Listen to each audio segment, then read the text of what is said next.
early in the Trump years when there were all these debates about whether to say the president was lying. Remember that? So was he lying? Was he just fibbing? I remember Jeff Greenfield saying to me, Brian, there is something worse than a lie. There is something worse than a lie. There's a delusion. When you're lying, you know it. When you're delusional, you don't. He wanted to remind me that there is something more dangerous than a liar, someone who's delusional. What do you think's going on now? What do you see happening with the White House, with the Trump White House? Is it delusion? Is that what's happening? Well, my next guest says that the president's behavior, the outgoing president's attacks against the election integrity, are attacks on reality itself.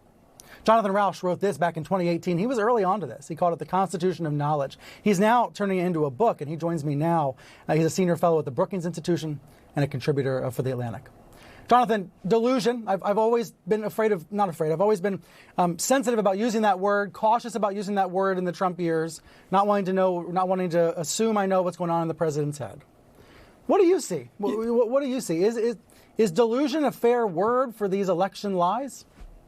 No, actually, I don't think it is. It's hard to know, Brian, what's going on in the mind of the president, but you don't really need to. What you need to know is that what he's running right now is a classic Russian-style disinformation campaign of a type that's known as the Firehose of falsehood. And that's when you utilize every channel, not just media, but also the bully pulpit, even litigation, to push out as many different stories and conspiracy theories and lies and half-truths as you possibly can in order to flood the zone with disinformation. And the goal here is to confuse people, and he's doing very well at that. This is a classic propaganda tactic. He's very good at it. It doesn't matter what's going on in his head. What matters is what he's doing. And you're saying it's very effective. Is information warfare the way to think about this correctly? Yes, information warfare is exactly the way to think about this. Information warfare is about manipulating and organizing the social environment and the media environment to confuse, discombobulate your enemies, to isolate them, to demoralize them so that they think they don't know what's true or false anymore. They get very frustrated. We were just hearing on your show the intense frustration. How do we deal with this? That's the point. You get demoralized. You cede the ground to the people who are running this campaign. And a single lie can be debunked. A massive conspiracy theory, the kind the president's alleging, he's alleging a conspiracy that involves thousands of people who rigged an election, which clearly didn't happen. How can those be debunked, or can they? Isn't conspiracy theorizing really about collective identity? So millions of people are buying into a theory because it's the in-group, it's their identity? So there actually is no theory here, Brian. In a Firehose of falsehood campaign, it's not about having one idea and pumping it out consistently. It's about throwing spaghetti against the wall. It's anything and everything. It can be wild. It can be random. It's to create confusion and epistemic chaos. And that's what we're seeing. And that's very hard for democracies to deal with it. Traditionally, we've dealt with it by not doing it. It was unthinkable before Trump for anyone to run this kind of disinformation campaign from the White House against the American public. Once it happens, I think the best defense to start with is for people, at least a lot of people, to understand what's going on, to realize what's happening here. That's why this show is very important. Well, Firehose of falsehood. Is the GOP now the Firehose of falsehood party?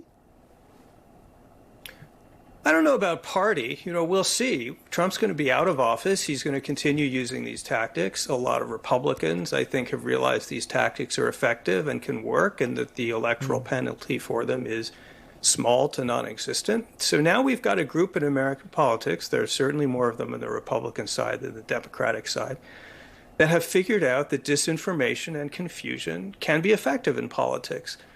Trump is a master at using these tactics. I think he's better than Putin. He's a better innovator. He's adapted these things to the American social media climate masterfully. I don't think anyone else in the party is that good at it or that motivated, but we'll see if this is going to become a standard tactic from now on.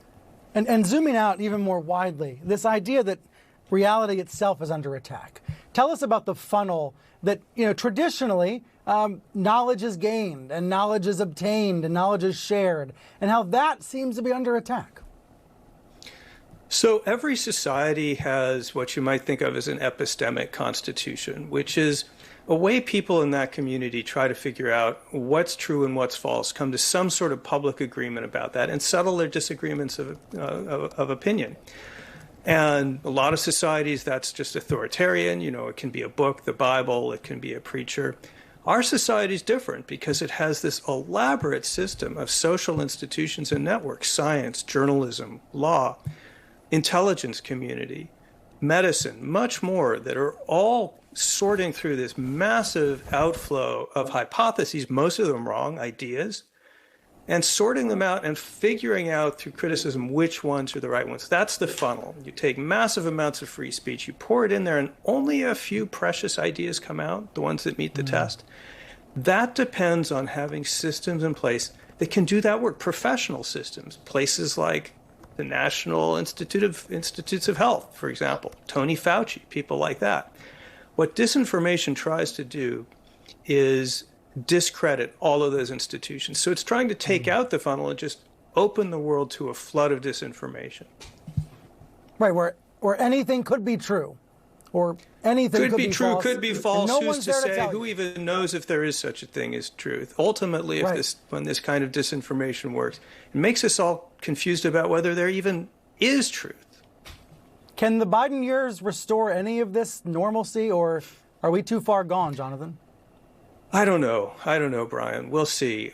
It's clear that I think President-elect Biden has done a good job of doing something very important, which is not rising to the bait of every single conspiracy that's thrown out there. One of the things that the trolls do, disinformation do, is they plan your outrage circus. So they say this crazy stuff. They want you to rise to the bait. They want you to debunk it because debunking it repeats it, and the more often people hear it, the more they think, well, actually, that might be true because I'm hearing it all over the place. So one of the things we've got to learn to do is tamp it down. The media needs to deal with disinformation without repeating it, without saying Trump said X, but reality is Y. Just say what reality is. Biden is doing very well about not rising to it, not playing the outrage game, but we will see. We have never seen these instruments of disinformation warfare used in America the way they have been. Is the genie out of the bottle? You tell me. I wish I could. Jonathan, thank you very much.